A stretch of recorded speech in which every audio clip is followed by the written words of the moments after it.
Bonjour, alors aujourd'hui je vais vous raconter l'histoire de cette nouvelle référence, donc qui était une usine de découpe, de fabrication de cuisine. Donc en fait, ils découpaient beaucoup de pierres en fait de différents types pour faire des plaques de cuisine et compagnie. Et donc pour faire ces découpes, ils avaient besoin de beaucoup d'eau pour refroidir toutes les scies. Et donc du coup, l'idée c'était de recycler toute cette eau qui pour l'instant n'était pas recyclée. Alors qu'est-ce qu'il y avait dans cette eau? Il y avait essentiellement des particules, hein, des petites particules fines de ce qu'on va appeler les MES. Et c'était essentiellement du minéral, hein, parce que c'était vraiment du micro-sable, on va dire, de toutes ces découpes des différentes pierres qu'il pouvait avoir. Donc le projet était planifié ainsi avec un gros bassin tampon en amont, hein. Ça c'est toujours important d'avoir un bassin tampon pour lisser le débit et puis pour du coup réduire la taille de l'usine de traitement derrière, hein. Moi je le recommande à chaque fois. Ensuite, donc une étape de coagulation, flocculation, décantation, et puis après une finition sur un filtre faciable. Quelque part un procédé assez standard aussi en réutilisation des eaux, mais un procédé qui est performant. Alors les GR tests ont été effectués, on a déterminé des temps de contact assez courts, donc ça c'était bien, ça veut dire que ça se coagulait, ça flocculait super bien. C'est toujours important de faire un GR test parce que ça permet de s'assurer en fait qu'on peut atteindre la qualité d'eau qu'on veut avoir en sortie, et surtout ça permet aussi d'optimiser les temps de contact. Par exemple là, le GR test a prouvé qu'en 5 minutes la flocculation était déjà efficace. Généralement, dans beaucoup de procédés, on a des temps de flocculation beaucoup plus longs.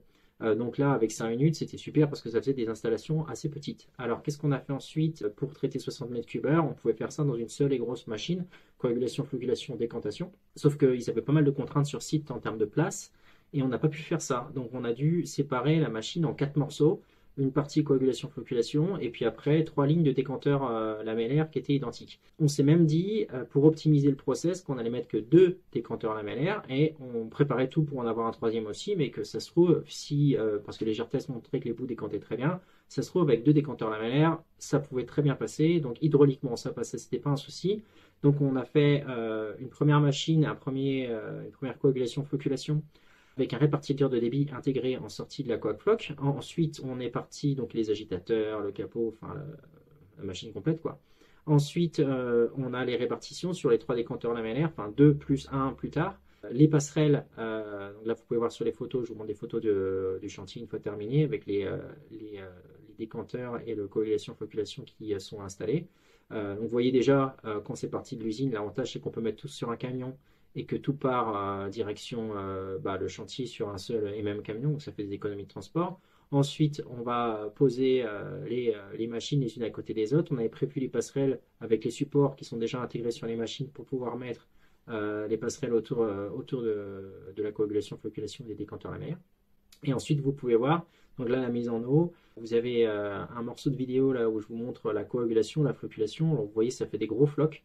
Donc ça a marché comme prévu. Après, c'était des flocs très collants. On a eu d'autres problèmes avec ça, mais ça, c'était un autre problème, je vais vous expliquer après.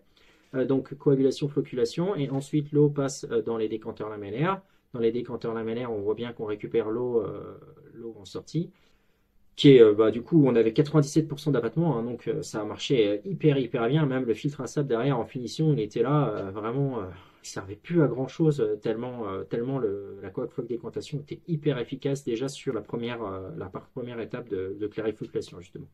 Donc voilà, donc l'installation fonctionne et fonctionnait même avec 2 décanteurs lamellaires, ça suffit.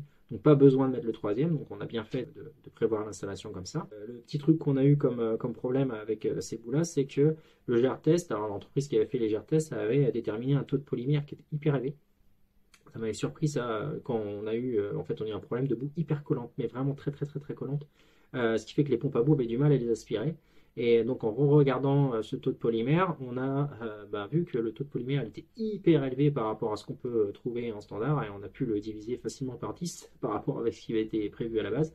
Ce qui a permis de conserver les mêmes performances mais d'optimiser les taux de traitement en polymère et donc de pouvoir aspirer plus facilement, plus correctement les bouts. Voilà, n'hésitez pas si vous avez des questions, si vous avez un projet similaire, il y a le petit formulaire pour déterminer la machine la plus adaptée par rapport à votre projet et si vous avez des questions, n'hésitez pas à me rappeler. Bonne journée.